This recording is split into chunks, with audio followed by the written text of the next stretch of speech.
Quando Jesus entrou em Jerusalém, esperavam que ele entrasse com muita majestade, com muita pompa. Afinal de contas, a profecia de Isaías dizia que ele vinha para ser rei dos judeus, Messias prometido e libertador de Israel. E como naquele tempo que Jesus esteve entre nós não existia Instagram, Orkut, Facebook, rede social, jornal, imprensa, não havia nada. Era um tempo de comunicação muito precária. Não tinha como acompanhar como era a fisionomia de Jesus, desde quando ele esteve em Jerusalém com 12 anos, até agora na entrada dele com 33 anos em Jerusalém.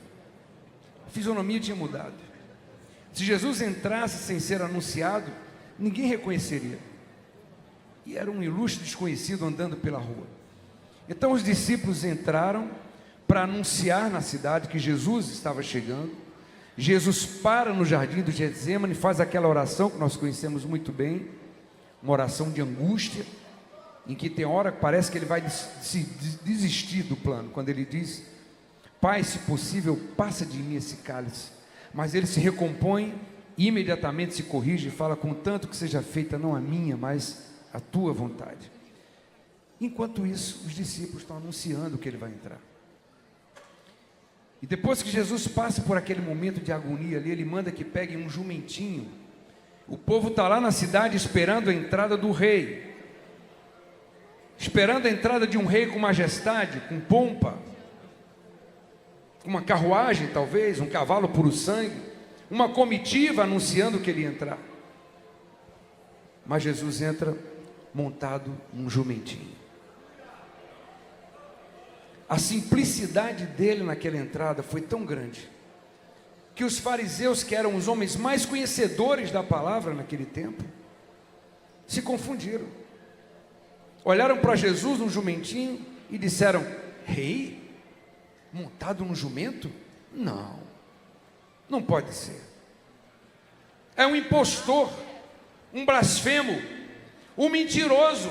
Vamos botá-lo numa cruz para ele aprender a não entrar em Jerusalém, dizendo que é o nosso rei montado num jumento, fazendo a gente passar vexame na frente dos romanos. Os romanos vão olhar para a gente e vão dizer: o rei de vocês montado no jumento. César vai dizer: os meus capitães têm cavalos puro sangue, e o rei de vocês montado no jumento. Os homens mais conhecedores da palavra, olhando para Jesus naquele jumentinho, se confundiram com a aparência dele e o crucificaram. Essa foi a maneira como Jesus entrou em Jerusalém. Estava sobre aquele jumentinho o maior rei que já pisou na face dessa terra. Nenhum antes dele, nem Davi, nem Salomão teve o poder que ele tem. E tinha e tem. Mas não foi reconhecido por causa de sua aparência. E como é que Jesus sai de Jerusalém? Está lá na cruz, tem dois ladrões. Um que olha para a aparência de Jesus e diz: não é rei. Se fosse rei, não estava nessa cruz pregado, com as mãos cravadas, todo ensanguentado. Que rei coisa nenhuma. Se tu és mesmo Cristo, prova isso para nós, desce da cruz, salva-te, salva nós também.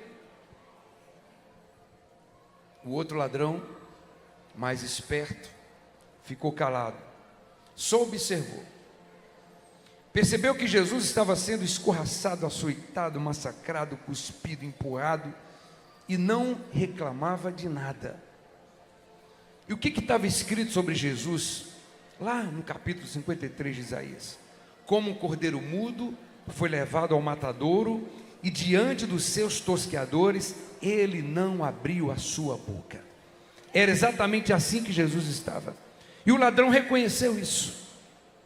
E quando ele percebe que Jesus tinha alguma coisa de especial, que não era um criminoso como ele era, ele diz assim para o outro ladrão: cala a tua boca, nós estamos aqui porque merecemos, mas esse homem da cruz do meio nada fez para estar aqui.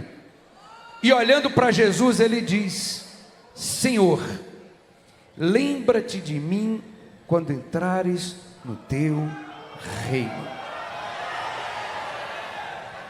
Numa só frase, ele reconhece Jesus como Senhor e como Rei.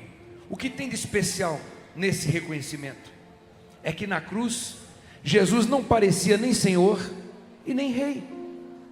Ele não tinha aparência nem de uma coisa nem de outra. E mesmo assim aquele ladrão conseguiu ver em Jesus, todo coberto de sangue, um Rei e um Senhor.